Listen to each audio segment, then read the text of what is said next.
귀하고 아름다운 찬양 진심으로 감사합니다.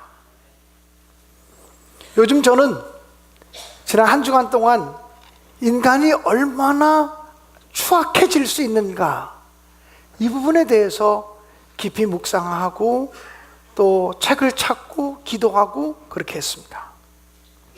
영국 미제 사건으로 남을 뻔했던 화성 연쇄살인범이 드디어 그 모습을 드러냈습니다. 이미 공소시효는 다 지나서 처벌할 수 없지만 그 사람을 보면서 죄는 결국은 다 드러나는 것이다. 그리고 혹시 사람에게 드러나지 않는다고 할지라도 우리 하나님 앞에서는 다 드러날 수밖에 없다는 생각을 하게 되었습니다. 여러분, 개인이 추악하고 포악해지는 것보다 더 무서운 것은 집단의 이름으로 포악해지는 것입니다. 집단 이기주의의 이름으로 포악해지고 사나워지는 것입니다. 2000년 기독교 역사를 보면 종교의 이름으로 역사 속에 죄를 지은 것도 너무 많습니다. 십자군 전쟁이라든지 중세 마녀 사냥 같은 것, 그저 자기 마음에 들지 않으면 귀신 들린 사람이라고, 그래서 처형했던 이 중세 마녀 사냥 같은 것들, 이것은 종교의 이름으로 역사 속에 범했던 죄악이기도 합니다. 어떤 개인보다도 집단이나 나라나 이런 것들이 이기적이 되어지면 정말 역사 속에 끔찍한 일을 저지를 수 있습니다. 그래서 가장 경계해야 되는 것이 집단 이기주의라는 것입니다. 세계 제2차 대전 당시에 독일의 히틀러, 이 나치 정권은 유대인들을 600만 명 이상이나 학살했습니다. 말이 600만이지 600만 명을 학살한다는 것은 쉬운 일이 아닙니다. 히틀러는 유대인들을 다 죽이길 원했지만 유대인들을 죽이는 것이 말처럼 속도가 나지 않았습니다. 그 이유는 독일 군인들이 양심의 가책을 느껴서 유대인들을 죽이는 것을 주저하는 일이었습니다. 그래서 히틀러 나치 정권은 유대인들을 죽이는 독일 군인들의 마음을 좀 편안하게 해주기 위한 심리적인 전법을 사용했습니다. 그 심리적인 전법 중에 하나가 뭐냐면, 수만 명이 함께 수용되어 있는 수용소에 화장실을 한 칸 정도밖에 안 만들어 놓는 것입니다. 절대 부족한 화장실을 만들어 놓고 하루에 두세 차례 화장실 가는 시간 외에는 누구도 화장실을 못 가게 만들었습니다. 그리고 저녁 시간이 되면 숙소문을 폐쇄하고 누구도 화장실을 쓸 수 없게 만들어 놓았습니다. 그래서 수용소에 수용된 유대인들은 배가 아파서 견딜 수 없는 시간들을 보냈고 결국은 자기 숙소에다가 배설할 수밖에 없게 되었습니다. 한 사람만 그런 것이 아니라 그 숙소에는 아주 밀집되어 있는 사람들이 다 자기 숙소에서 배변을 할 수밖에 없는 상황이 되었습니다.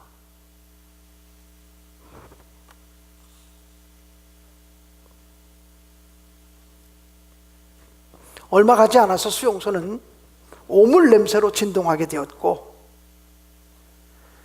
사람들은 돼지처럼 자신들의 배설물로 자기 자신을 더럽히지 아니할 수가 없었습니다. 독일 사람들이 노린 것은 무엇일까요?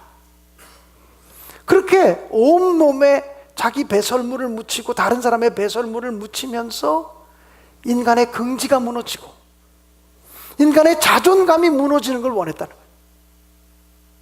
이렇게 죽는 거지 뭐. 이렇게 살아서 뭐해, 빨리 죽어야지.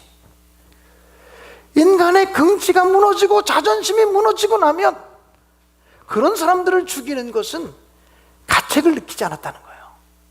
마치 짐승을 죽이는 것처럼, 개, 돼지를 죽이는 것처럼 양심의 가책을 받지 않고 죽일 수 있게 했던 것이 그런 심리적인 전법이라는 것입니다. 얼마나 끔찍한 일을 저질렀는지 상상조차 되지 않는 일이지 않습니까? 그런데 그렇게 열악한 환경 속에서도 죽지 않고 살아서 생존한 사람들이 그 참혹한 상황들을 전해주었습니다. 그들의 증언에 의하면 그 수용소 안에서 생존하려면 생존 법칙을 지켜야 된대요. 그 생존 법칙이 뭐냐면 빵 한 조각, 먹을 거 한 부스럭이라도 아무리 더럽고 아무리 불결하게 보이는 거라도 일단 먹어야 된다. 이것이고요. 두 번째는 팔 하나, 손 하나, 발 하나 움직이는 것도 가능하면 움직이지 않고 에너지를 절약해야 된다는 것이고, 세 번째는 날마다 세수해야 된다는 거예요. 날마다 세수한 사람들 중에는 그래도 살아남은 사람이 있지만 날마다 세수하지 않은 사람들은 다 죽어갔다는 거예요. 근데 세수할 물을 줬느냐? 주지 않았어요. 물을 쓸 수 있었느냐? 물을 쓸 수 없게 했어요. 그 살아서 생존한 사람들의 증언에 의하면 오후 4시쯤 되면 따뜻한 커피 한 잔이 나왔대요. 말이 커피지 썩은 냄새가 진동하는 까만 물이었다 그래요. 그렇지만 썩은 냄새가 진동하는 까만 물이었지만 따뜻한 물이었기에 영양실조 상태에 있는 그들이 다 에너지를 빼앗기면서 따뜻한 물 한 컵을 먹는 것은 그나마 삶을 지탱할 수 있는 힘이 되었다는 거죠. 그런데 정말 그 죽음의 수용소에서 생존한 사람들은 한 컵의 물을 다 마시면 죽었대요. 반 컵은 마시고 반 컵을 남겨서 옷 조각으로 그 물을 찍어서 오물이 묻은, 배설물이 묻은 이빨을 닦고 옷 조각에 물을 묻혀서 얼굴을 닦고 그 반 컵의 물을 가지고 온 몸을 닦아냈다는 거예요. 생존자 중에 레진스키라는 사람이 증언한 바에 의하면 이렇습니다. 나는 오후 4시쯤 우리에게 전달되는 썩은 물, 커피 냄새가 약간 나는 그 썩은 물을 받아들고 반 컵의 물을 마신 다음에 나머지 반 컵의 물을 들고서 이것을 먹을 것인가, 이것으로 내 몸을 씻을 것인가를 날마다 고민했습니다. 반 컵의 물을 가지고 헝겊에 물을 붙여서 이빨을 닦고 온 몸을 닦으면서 이렇게 한다고 내가 살아남나? 이렇게 하는 것이 무슨 의미가 있을까? 생각하면서 회의에 빠지기가 일쑤였고, 그렇지만 아무것도 포로로서 할 수 없는 그 상황 속에서 그 독일 사람들에게 내가 할 수 있는 유일한 저항 방법이 그것이었습니다. 우리는 인간이다, 우리는 짐승이 아니다, 피 맺힌 외침이었다고 그는 증언을 했습니다. 나는 반 컵의 물로 몸을 씻으면서 나는 절대로 너희들의 의도대로 죽진 않겠다. 설령 내가 살아남아 생존하지 못한다고 할지라도 너희들이 원하는 대로 짐승처럼 살다가 짐승처럼 죽진 않겠다. 나는 이렇게 열악한 환경 속에서도 인간처럼 살아갈 것이고 인간처럼 죽어갈 것이다 라고 하는 피 맺힌 절규였다라고 그는 회고했습니다. 나는 인간처럼 살다가 인간처럼 죽겠다. 얼마나 피 맺힌 절규입니까?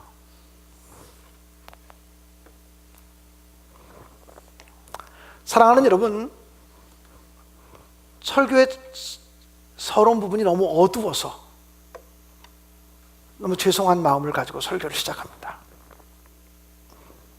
저와 여러분은 다 그리스도인입니다.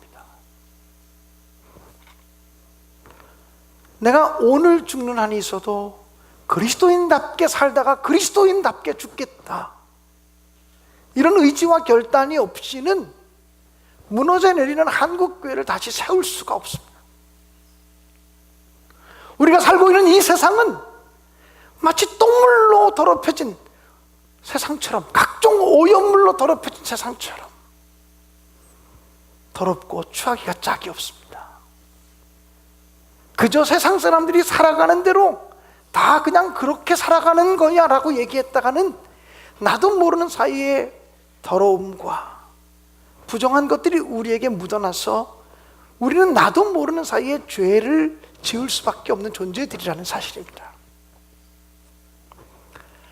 반 컵의 물을 가지고 이빨을 닦고 얼굴을 닦고 온몸을 닦아냈던 수용소의 생존자들처럼 날마다 나 자신을 돌아보며 나를 정결하게 하고 깨끗하게 하려고 하는 부단한 애씀과 노력이 없이는 우리가 하나님 나라의 백성으로, 하나님 나라 시민 공동체의 사람들로 살아가기에 합당하지 않다고 생각이 되어집니다. 오늘 세계 성찬 주일입니다. 전 세계의 그리스도인들이 동일한 예배를 드리면서 성찬 예식을 행하자. 나라마다 성찬의 방법은 조금 다를 수 있을지 몰라도 다 함께 성찬하면서 우리가 하나임을 고백하는 예배가 세계 성찬 주일 예배입니다. 우리 교회는 매월 첫째 주일을 성찬식을 거행하며 예배를 드리지만 이 10월 달 첫 번째 예배는 특별한 의미가 있습니다. 여러분, 초대 그리스도인들은 박해의 시대를 살았습니다. 예수 믿는다는 이유 때문에 붙잡혀갔고, 예수 믿는다는 이유 때문에 옥에 갇혔고, 예수 믿는다는 이유 때문에 매맞고 고문당했고, 예수 믿는다는 이유 때문에 사자의 밥이 되기도 했습니다. 예수 믿는다는 이유 때문에 불태워 죽기도 했습니다. 그 당시 박해자들이 예수 믿는 사람들을 핍박할 때 썼던 내용들이 뭐냐면, 예수 믿는 사람들을 다 잡아 죽여라. 그들은 살을 먹고 피를 마시는 식인종들이다, 이렇게 이야기했습니다. 예수 믿는 사람들은 모일 때마다 몸을 살을 나눠 먹는다 그러고 피를 나눠 마시는 사람들이니 저렇게 식인종과 같은 불결한 사람들을 살려놨어야 되겠냐. 저들을 다 잡아 죽이라고 했습니다. 가짜뉴스죠. 물론 오늘도 제가 이제 성찬 제정사를 하면서 이것은 나의 몸이니 이것을 행할 때마다 나를 기념하여라, 이것은 너희를 향한 나의 언약의 피니 이것을 행할 때마다 나를 기념하여라, 이렇게 제정사의 말씀을 할 것입니다. 그 얘기를 가짜뉴스로 전환시킨 것입니다. 피 먹으라 그러지 않았느냐, 살 받아 먹으라 그러지 않았느냐, 그러면 너희들이 한 그대로 너희들은 다 식인종들이다. 그런데 초대교회 교인들은 식인종이라는 누명을 뒤집어 쓰면서도 성찬 예식을 포기하지 않았어요. 마치 수용소에 갇힌 사람들이 반컵의 물을 가지고 온몸을 씻는 노력을 했던 것처럼 그 고난 속에서도 성찬 예식을 지키면서 우리는 그리스도인이다, 누가 뭐래도 우리는 그리스도인이다, 이렇게 고백했던 것이 성찬 예식의 전통이라는 것입니다.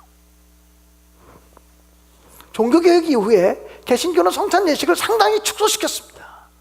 오늘날 신학자들은 성찬 예식의 복원이 초대교회로 돌아가는 운동 중에 하나라고 사실은 이야기하고 있습니다. 여러분, 주님은 제자들과 함께 마지막 최후의 만찬을 행하시면서 이것은 너희를 위하여 흘리는 나의 피니, 곧 언약의 피니라 그랬습니다. 근데 영어 성경으로 읽으면 그냥 언약이 아니라 새 언약의 피라 이렇게 되어져 있습니다. 헬라어 원문도 그렇게 새 언약이라고 되어져 있습니다. 뉴 테스트먼트입니다. 옛 언약이 아니고 이 성찬 예식이 새 언약을 너에게 보여주는 거다. 옛 언약은 뭐냐면 짐승을 잡아서 짐승의 피로 우리의 죄를 용서받는 구약의 제사법입니다. 근데 새 언약은 예수 그리스도의 십자가의 구속의 은혜로 우리 죄를 용서하시고 구원하시겠다고 하는 증표입니다. 바로 십자가 사건입니다. 십자가 사건을 재현하는 것, 십자가 사건을 다시 기억하는 것이 바로 성찬 예식이라는 것입니다. 그래서 너희는 이것을 행할 때마다 나를 기념해라. 이 나를 기념하라는 것이 주님의 십자가를 기념하고 주님의 십자가를 바라보라고 하는 의미인 것입니다. 사랑하는 여러분, 그러므로 성찬 예식이라는 것은 죄사함입니다. 성찬 예식은 용서의 새 언약입니다. 이것을 상기시켜주는 예식이 성찬 예식이라는 것입니다. 그래서 성찬이라는 것은 연합입니다. 성찬이라는 것은 성찬을 행하는 모든 사람들이 함께 한 가족이 되어진다는 것을 의미하는 연합입니다.